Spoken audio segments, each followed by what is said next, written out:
Možda je nismo volili kao deca, ali cveklu danas ne izostavljamo prilikom pravljenja salata, čorbi i presnih sokova. Cvekla sadrži vrlo malo kalorija, a ujedno pročišćava krvne sudove, poboljšava krvnu sliku i bogata je kalijumom, fosforom, magnezijumom i natrijumom.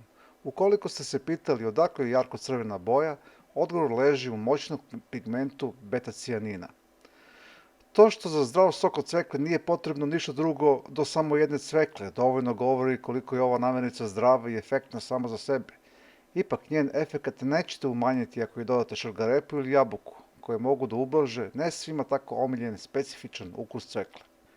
Sastojke oljušite i seckajte na sitne komade, zatim ih ubacite u blender. U zavisnosti od toga da li želite kašastu smesu ili pravi sok, možete da dodate određenu količinu vode koja će razblažiti sastojke. Blender treba da melje sastojke dovoljno dugo da se svi sjedine u tečnost, a nakon samo nekoliko trenutaka koliko mu je potrebno, vaš zdrav napitak za mršavljenje je spreman za upotrebu. Nema sumnje da cvekla poboljšava krvnu sliku onih koji je redovno konzumiraju, ali se verovatno pitate na koji način ovo njeno svojstvo povezano sa topljenjem masnih naslaga.